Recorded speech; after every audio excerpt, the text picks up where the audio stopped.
안녕하세요, 무화 여러분. 무화공간 오소장입니다. 최근에 9억 아파트 프로젝트를 엄청 많이 보여드렸는데요. 오늘 저는 신축 아파트 현장에 나와 있습니다. 여기 같은 경우에는 분양 면적 42평형에 계획 면적이 38평형 정도 되는 타워형 구조의 아파트였습니다. 누가 살고 계시느냐? 우리 부부와 그리고 20대 전후에 이제 자녀분들이 함께 살고 계십니다. 근데 우리 가족분들께서 굉장히 잘하셨던 전략이 하나 있는데요. 이 집을 분양받으실 때부터 인테리어를 염두에 두시고 옵션을 선택을 하나도 안 하셨어요. 초기에 예산 관리를 되게 잘하셨다. 또 이 집 자체가 구조를 보아하니 저희가 리모델링을 했을 때 좀 드라마틱한 우리 가족다움을 담아낼 수 있는 좋은 구조였다고 생각합니다. 자, 그러면은 무화공간이 늘 얘기하는 기능과 구조와 미가 잘 버무려져 있는 우리 가족다운 공간이 어떻게 만들어졌는지 현관부터 가서 설명을 드리도록 하겠습니다.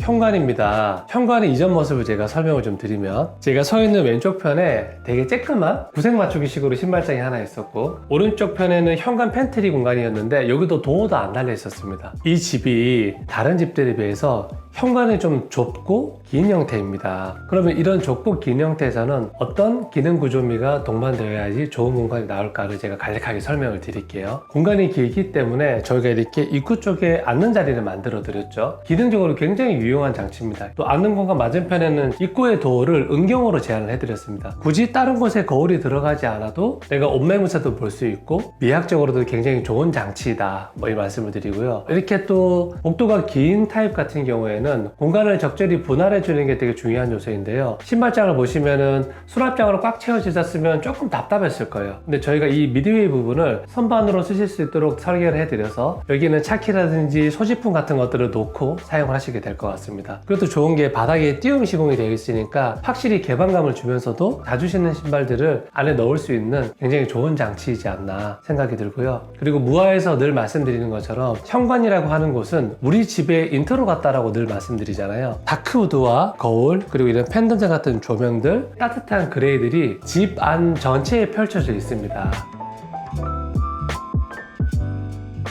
지금 여기 현황을 보시면은 바닥에는 타일이 안쪽으로 쭉 들어갔죠. 근데 공용부에 있는 복도랑 가로 세로로 부딪힐 것 같은데 왜 우리가 이 타일을 쭉 안으로 끌고 들어가는 걸 선택을 했을까? 재밌는 비밀이 있습니다. 지금 화면에 보이시는 저기 벽으로 둘러싸여 있는 것 같은 저 공간이 손으로 이렇게 밀면 안쪽에 어마어마한 공간이 나오게 되어 있습니다. 이 비밀의 공간을 구현하기 위해서 현관에서부터 쭉 따라 들어가는 이 벽들을 정분할을 쭉 해놨습니다. 근데 이 정분할이 매지들이 반복되다가 벽체가 도어가 되는 거죠. 형태적으로도 히든도어라고 하는 장치를 썼습니다. 그랬더니 정말 안에 뭐가 있는지 아무도 모른다. 근데 이 문을 열고 들어가면 뭐가 있느냐? 자녀방 2개와 취미룸 하나, 그리고 화장실까지 있습니다. 굉장히 큰 공간이죠. 우리 가족분들이 음악에 대한 어떤 기본적인 이런 다룬 악기도 많으시고 되게 좋아한다고 하시는데, 가족들의 취미 공간과 자녀방들의 공간들이 분할되어 있으면 좋겠다 초반에 말씀하셨습니다. 이런 집이 되려면은 조건이 있습니다. 집을 평면도가 이렇게 있으면은 현관이 이 가운데서부터 진입을 해야 돼요. 좌우로 우리가 뭔가 좀 반전을 줄 수 있겠죠. 이런 형태의 가장 전형적인 특성을 가진 집이 어디냐? 바로 오소장의 집입니다. 되게 재밌는 것 같습니다. 자, 그러면 공용부는 또 저희가 어떤 기능 구조미와 우리 가족다움을 잘 담아서 정렬해서 만들어 드렸는지 공용부로 가서 한번 보시죠.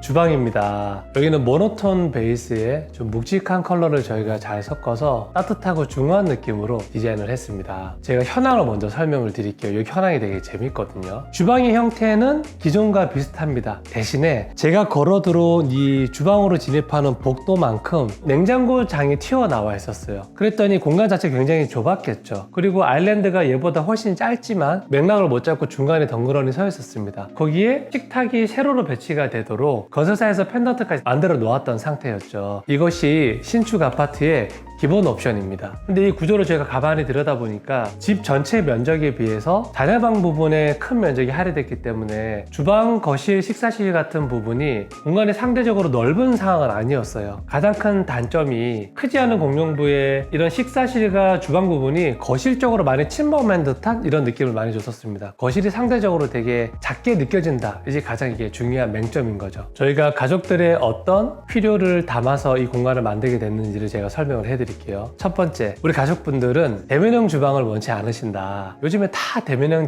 하는데 가족분들의 라이프 스타일과 그분들의 필요에 따라서 원치 않은 분들도 분명히 존재합니다. 그러면 대면형 주방의 반대말은 뭘까요? 두 가지로 나눠볼 수 있는데요. 아예 독립된 주방 공간이 만들어져 있는 분리형 주방이 있을 것이고, 주요 기능부들이 차폐되어 있는 차폐형 주방도 있습니다. 무아의 케이스를 들여다보면 이런 형태의 주방 공간을 원하시는 분들은 각 공간의 기능이 좀 명확하게 분리되기를 원하시는 분들이 많으세요. 대면형 주방이라고 하면 요리를 하는 행위 자체가 우리 가족들 간에 시간을 보내고 추억을 쌓아가는 좋은 행위라고 생각하시는 분들이 있고, 요리라고 하는 이런 기능부는 주방에서 끝을 내고 식사를 하면서 가족들하고 시간을 쌓으시는 분들도 반드시 있습니다. 뭐가 맞고 틀린 게 아니라 우리 가족한테 뭐가 맞느냐가 핵심이다. 후자를 원하셔서 저희가 이렇게 차폐형 주방 구조를 좀 분리를 해드렸습니다.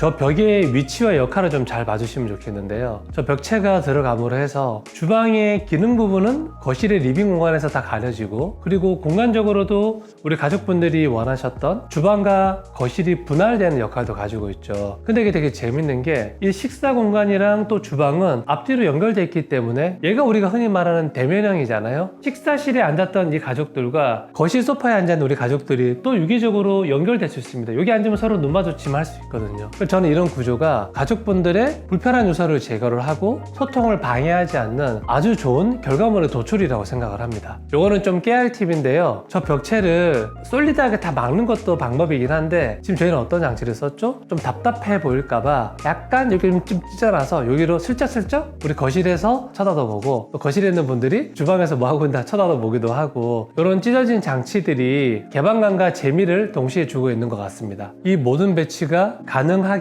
하기 위한 아주 중요한 퍼즐이 있습니다. 그게 뭘까요? 바로 냉장고입니다. 기존에는 냉장고가 이 앞으로 지금 제가 서 있는 이 복도만큼 튀어나와 있었습니다. 그러면 모든 공간의 기능들이 이 거실 쪽으로 밀려 나갔었겠죠. 근데 얘를 저희가 어떻게 이렇게 딱 집어넣을 수 있었느냐, 복도 앞에 작은 팬트리가 하나 있었어요. 근데 저희가 이 사이즈를 유심히 보니까 냉장고에 4도어짜리가 딱 들어가겠더라고요. 또 우리 가족분들이 마침 냉장고를 많이 사용하시는 또 가족분들이 아니세요. 그래서 이 정도 용적이면 충분하다 이렇게 말씀을 하셔서 얘를 구조 변경을 좀 해서 딱 집어넣어드렸더니 주방이 훨씬 더 개방형으로 넓어졌다는 장점이 있죠. 아일랜드도 굉장히 길어졌죠. 건설사에서 제안했었던 식탁도 가로 배치로 돌렸더니 훨씬 더 이렇게 순환 동선이 만들어지는 조건들을 완성할 수 있었던 것 같습니다. 거실에 또 재밌는 장치가 하나 있는데요. 제가 거실로 옮겨서 그 부분을 좀 설명드리도록 하겠습니다. 가시죠.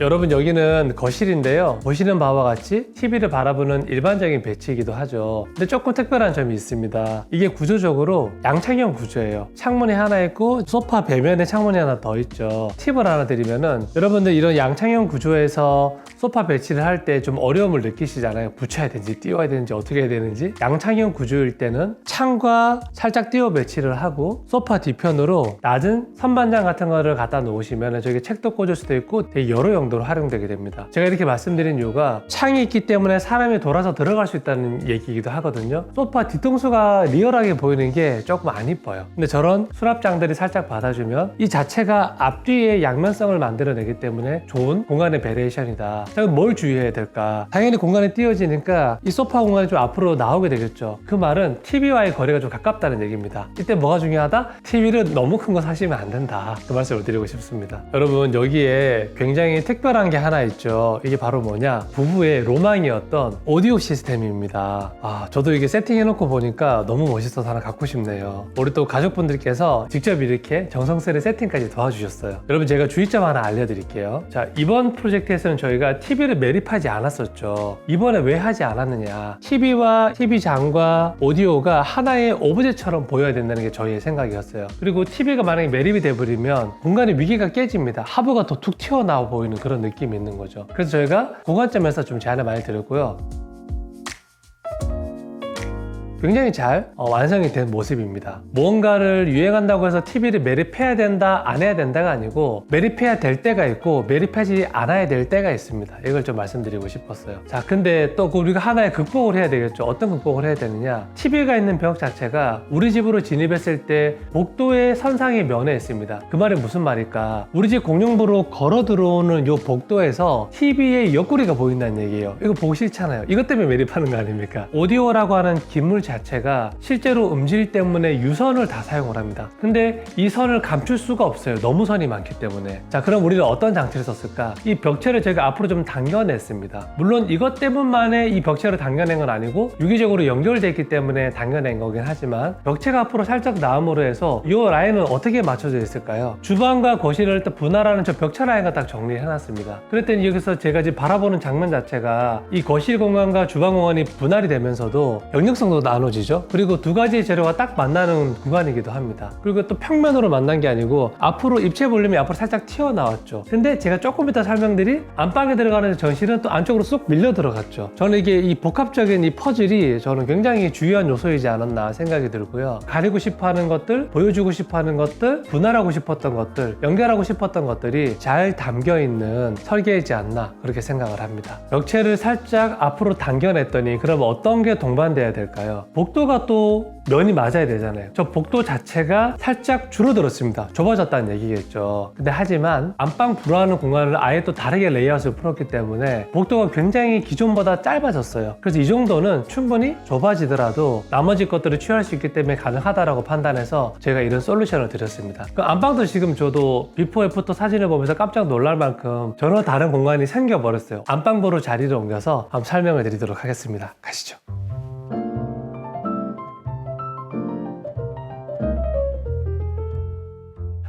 여기는 원래 안방이었던 공간인데 굉장히 많은 변화가 있었습니다. 제가 이 이전 모습을 살짝 설명을 드리면, 제가 가리키는 이 공간은 벽으로 일자로 막혀있는 공간이었고, 안방으로 들어가는 도어가 제가 왼쪽 편으로 가리키는 여기 이 첫 번째 패널의 스피커 옆이죠. 여기에 안방으로 들어가는 도어 하나가 있었던 자리였습니다. 그럼 어떤 구조였을까? 긴 복도 끝에 안방으로 들어가는 방문 하나 달려있는 그런 일반적인 구조였겠죠. 근데 지금 이 공간은 전혀 다른 공간이 나오게 됐습니다. 이 공간이 왜 나오게 됐는지 제가 설명을 드릴게요. 저 비밀의 도어 속에 거실 화장실이 들어있어요. 화장실이 저렇게 비밀 공간 안으로 들어가 버리고 나니까 이 바깥에 있는 공용부에서 쓸 수 있는 화장실이 안방 화장실이 밖에 없잖아요. 자, 이 구조가 보통 어떻다? 안방으로 들어가서 조그만 드레스룸 지나가서 파우더 지나가서 화장실이 나오니까 여러 사람이 사용하는 게 거의 불가능하다. 자, 여기서 우리 무화가 던진 큰 메시지가 있었죠. 안방부를 공용부로 내어주는 방식. 그 원리가 그대로 적용된 곳입니다. 기존에 자그마한 드레스룸이 있었던 공간을 활용을 해서 아예 이렇게 새로운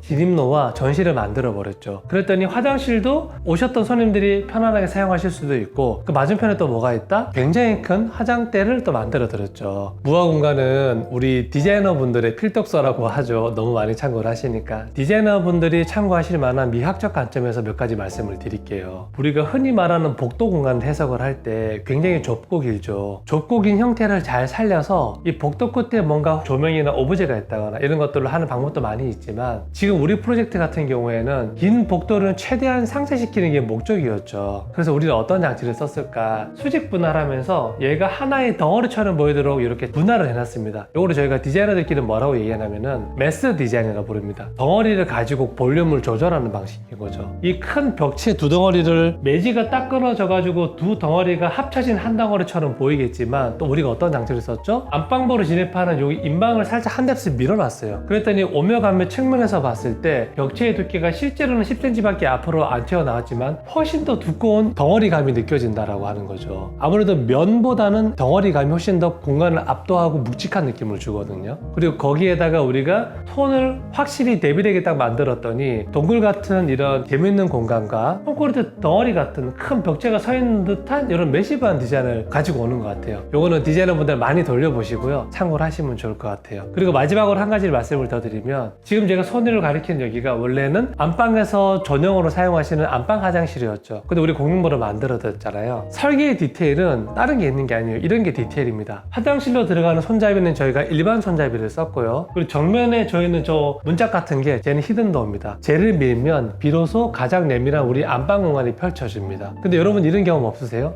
남의 집에 놀러 갔을 때 저기 화장실 어디 있어요? 그러면 대부분 이렇게 얘기하죠.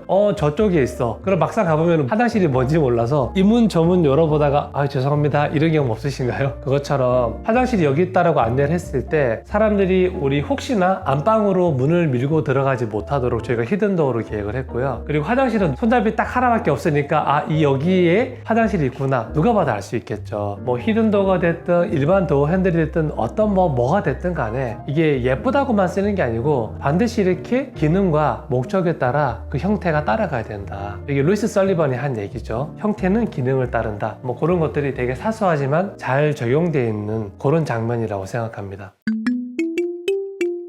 여러분 어떻게 보셨나요? 저는 또 새삼 여기 나와보니까 느끼는 것들이 몇 가지가 있습니다. 인테리어나 리모델링을 계획하고 계신 분이라면 기본 옵션만 선택하시는 거 너무 좋은 것 같습니다. 사실 이것 때문에 예산을 굉장히 많이 절감할 수 있었어요. 그래서 우리 가족분들은 적정한 예산으로 좋은 공간을 가져가셨으니까 저는 굉장히 좋은 선택이었다 생각이 들고요. 무화가 지향하는 바는 유행을 따라가지 않는 겁니다. 요즘에 사실 굉장히 많은 유행들이 있죠. 공간 자체를 하나의 예술의 장면처럼 만들어내는 것들이 되게 많이 하고 있는데요. 근데 그런 것들이 이제 과연 실제 사는 가족들한테 얼마나 적합하느냐, 저는 이게 가장 중요한 것이고, 저는 이게 바로 전문가가 가져야 될 가장 중요한 관점인 것 같습니다. 무화가 수없이 스터디에서 말씀드렸던 레이아웃과 솔루션들이 굉장히 잘 적용되어 있죠. 근데 저희가 보여드렸던 집들 중에 단 하나라도 비슷비슷하거나 똑같다라는 게 느껴지신 집이 있었나요? 저는 그게 바로 여기 사시는 분들의 고유성 때문이라고 생각합니다. 이런 고유함들이 반복되다 보면 저는 이게 가족들만 가지고 있는 하나의 역사가 되지 않나 그렇게 생각을 하고요. 이번 프로젝트도 우리 가족분들의 어떤 장면이 그려질 만큼 우리 가족다운 되게 좋은 집이었던 것 같습니다. 그럼 저는 다음번에 더 좋은 영상으로 찾아뵙겠습니다.